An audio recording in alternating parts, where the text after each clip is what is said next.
Oh my God, you're gonna love it. Hey folks, welcome to the AI Chicks, where we're providing you cool conversations about AI for all, with each episode covering a different topic on how AI is impacting your and our daily lives. I'm your host, Aisha and, always coming in hot with that fun, unique perspective on tech. And of course, I got my girl here. Hi guys, I'm Lana Hout, and I'm bringing the curls, the charisma, and that entrepreneurial energy. And today we are getting into AI and Skunk Works, y'all. If you don't know what Skunk Work is, definitely stay tuned because it is interesting. Yes, and today our guest is Justin Vencel. I've known him forever. He's a dear friend of mine for over 15 years. So we're going to get into a lot of unique things about AI and development, innovation, and AI agents taking over the world. Let's get into it.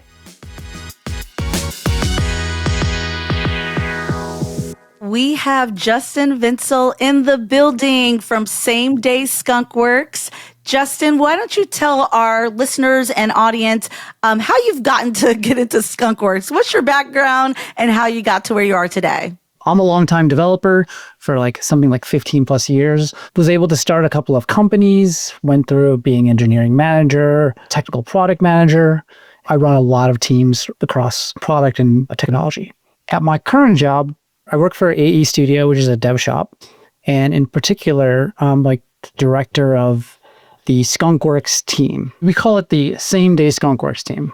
How that works is the idea was one developer, one day, one project. In practice, maybe it's not always one day, but that is the goal.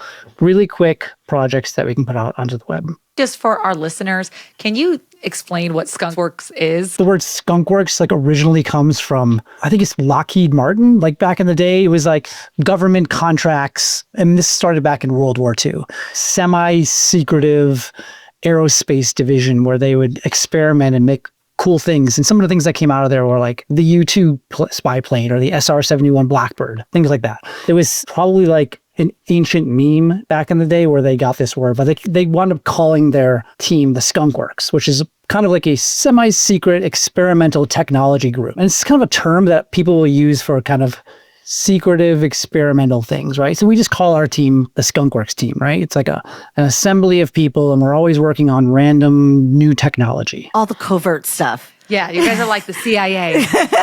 the Secret Service of AI, Skunk Works. So AE Studio, we're a development shop. We're hired by other companies who either don't have the time, don't have the resources, or are unable to execute on certain ideas. Right now, basically, that's everything AI. I would say 99% of the work we do is AI related at this point, right? So a company hires us, we bring an entire team in to execute whatever it is you're looking to do.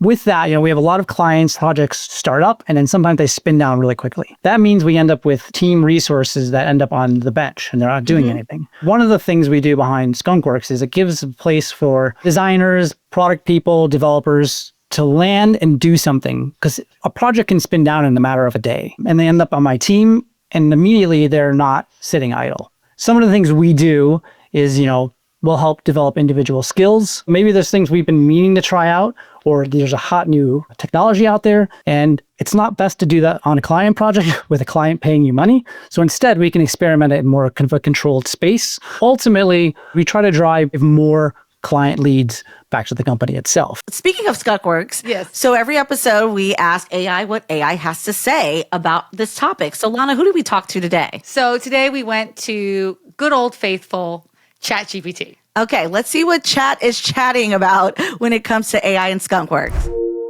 According to ChatGPT, AI plays a crucial role in Skunk Works projects, where teams operate with a high degree of secrecy and autonomy to develop breakthrough innovations. In these environments, AI is often used to push boundaries, enabling faster experimentation and problem-solving that wouldn't be possible under normal R&D constraints. AI in Skunk Works allows for rapid prototyping, simulation, and optimization, giving teams the flexibility to explore cutting-edge technologies or concepts without the usual bureaucratic oversight. However, balancing secrecy, collaboration, and ethical considerations remains a key challenge when integrating AI into these projects.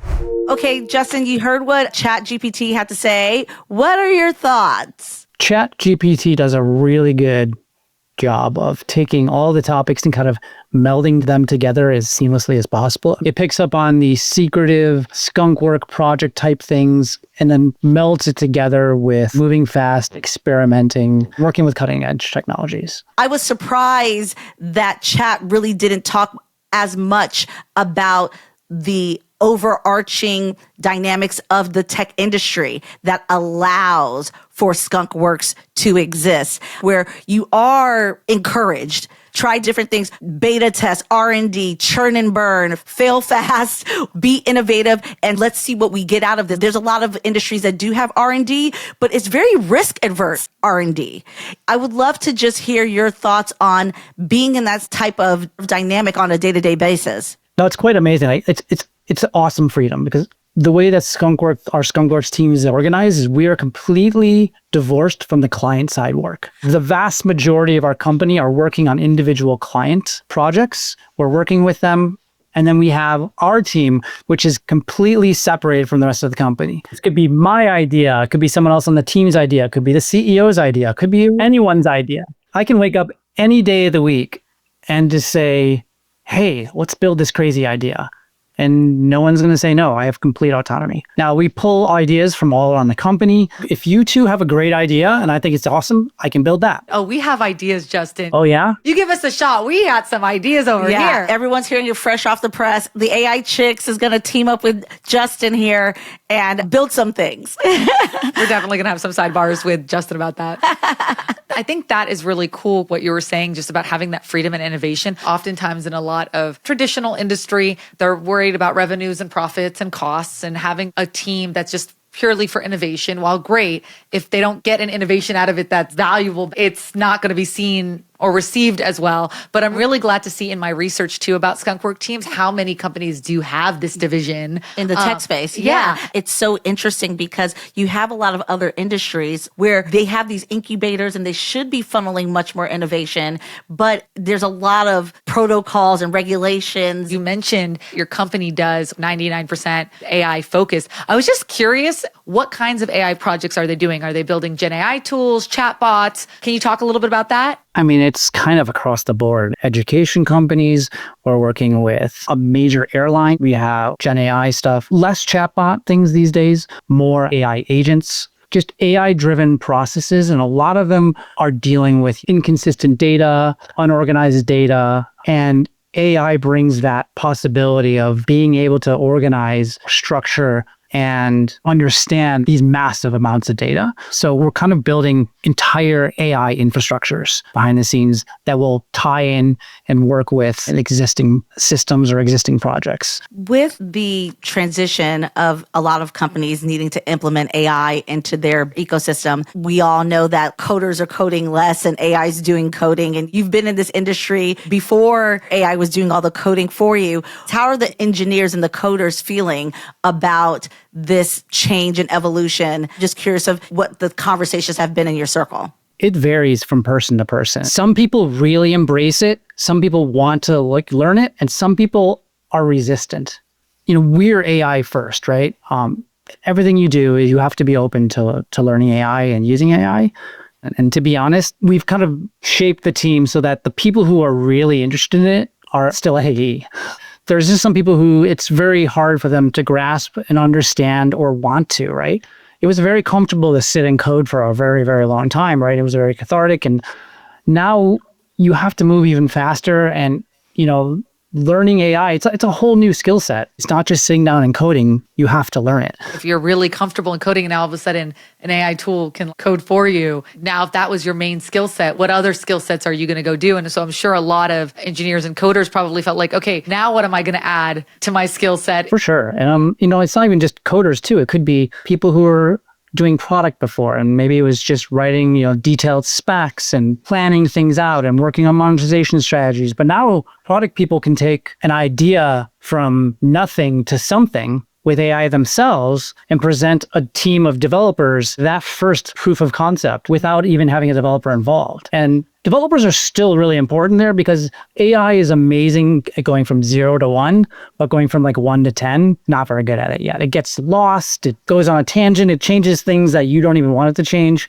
And that's where humans still have to come in and take over and take something that's like a great starting point and scale it. And that's where we're at today. Yeah, it definitely feels like we all are in the zeitgeist of you're not getting fully replaced by AI. It's about getting replaced by people who know how to use AI. And Justin, when it comes to AI in general, outside of just Skunk Works, what are some of the things that you feel would be the next wave? Some people are thinking the next wave is robotics or humanoids or a blend of chips. Because you're so much in the AI space on a daily basis, I would love to hear about all the things that you're hearing about, especially being in that innovative space outside of what you're actually working on. The current technology that most people are working on is taking it from that first step where AI does a step or two for you, right? Kind of the same kind of tasks over and over again. We're in the age of agents right now, where each agent is specialized to do a certain task. And now we're in the process of linking all of these agents together.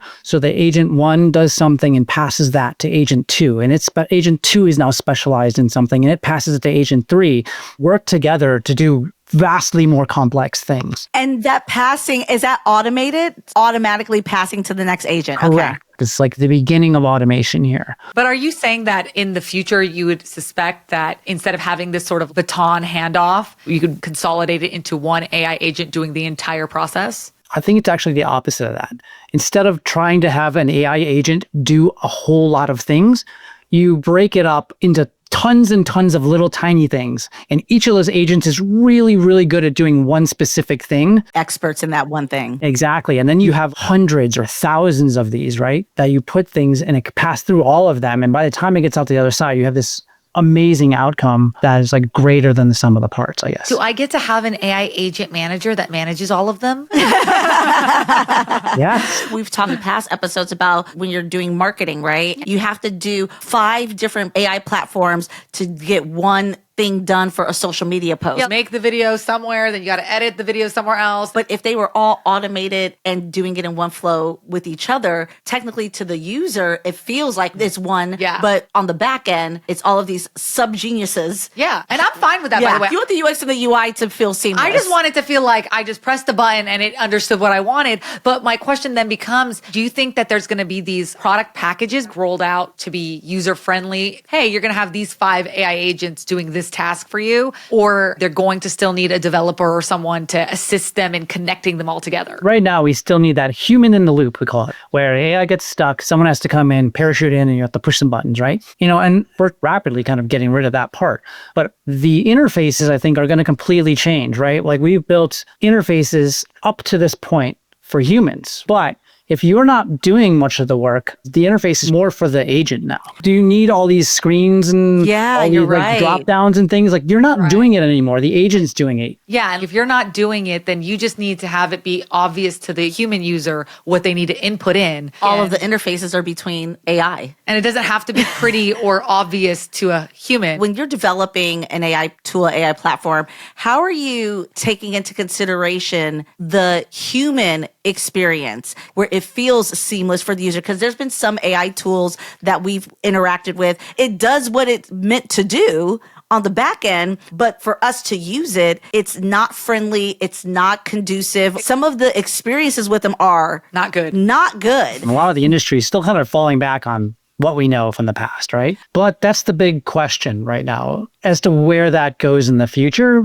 because the interaction between human and machine is so different now. What directions should we be taking as far as human interaction with computer interaction, right? And we're kind of trying to break down those walls because AI allows us to move so fast that like the speed of input between me and what the AI is doing kind of needs to increase, right? Almost like real-time chat. And it's going to get to the point where almost that is not fast enough.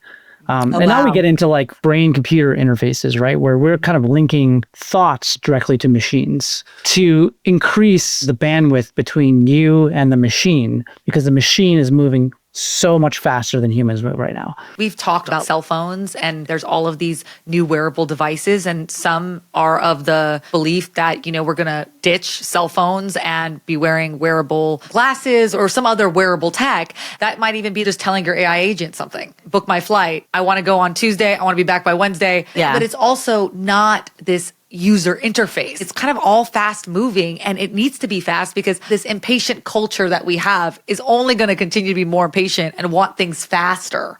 And more seamless. Yeah, Yes. when you get used to the seamless interaction and not even having a screen, Or which not is having going a back to what screen. you're talking about, where, you can just talk to your agent and it just books it and you get some sort of confirmation. And in that 0.2 seconds, the AI has written 3 books already. That lag is real. Yeah, and I'm glad, Justin, that you gave that reference point for, our audience and listeners to really understand how efficient AI is compared to what humans can. But I get what you're saying. At this point, it's like a moving, evolving dynamic right now. Yeah, you could get to a point where you just have a thought and it does something. You're not even speaking anymore. Yeah. Justin, are you guys working on stuff like that? We had an entire BCI group. We are actually working with Neuralink. Yeah, we do a lot of stuff. I think we may have mostly pivoted from that. That's still a thing that can happen, but we have pivoted from that to AGI alignment. And can you explain to our audience in more layman's terms the difference of what we're experiencing right now and what AGI is? I mean, AGI is just artificial general intelligence, and that's basically AI that has human level or greater intelligence. That is what we're trying to get to right now. And in some areas, we're already there.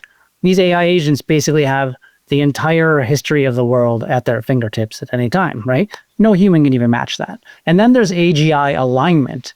And that's ensuring that as we build towards artificial general intelligence, we are making sure that that intelligence works in a way that it's consistent with human values, goals, and ethical principles, right? Because it's easy to see how we can create these AI agents or these AI models that can easily be good or bad, right? So how do we ensure that once these things get to sufficiently intelligent and actually way past humans, that they're going to act in our best interests and not just in their own? There's AIs that are the bad actors and AI good actors that are trying to debunk the bad actors. So it turns into this AI versus AI space. That is an action movie right there. But it sounds like we're really in this evolution and we don't have the answers right now. But I think that's the thing is the public wants the answers. Why are we doing this? Where is it going? And they want the fear to die down before they really start embracing it. And we're in a world, in a space between the AI chicks and people like Justin and the Skunk Works type of space where we're just dancing in some of this unknown. We're still learning and embracing and going with the evolution of it. This is enough of a concern for our CEO, Judd, that we actually even have our own foundation for it. It's called the Flourishing Future Foundation.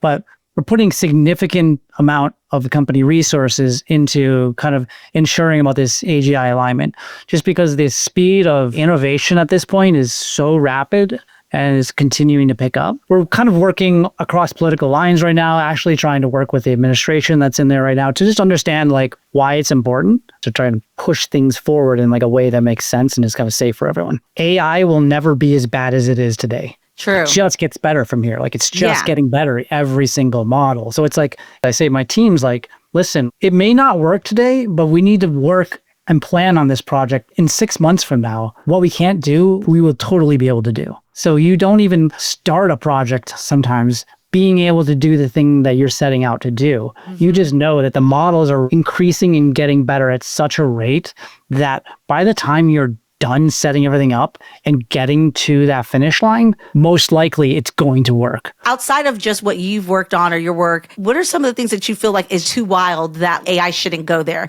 When we talk about these things like AI agents that are smarter, better than humans, more knowledgeable than humans, some people in the tech space feel like there should be a road that we don't cross, a bridge that we don't cross with AI. For you, outside of work, what are the things that you feel like we probably shouldn't go there, even if we could? Things like not hooking AI up to the nuclear launch system, right? Not a good idea.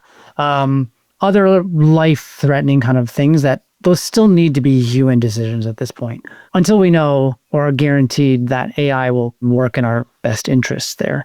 Other things, though, is like there's the concept of the post-human economy, meaning, listen, AGI comes along, it takes over basically every single job that humans can do, right? It's doing research, it's doing menial tasks, it's farming, it is manufacturing things, it is doing healthcare, it is, taking care of your kids, it is walking your dog. I don't know, just like it literally potentially could do everything. And when it does everything, what do humans do at that point? Theoretically, it could open us up to purely working on artistic or crazy moonshot goals or things like that.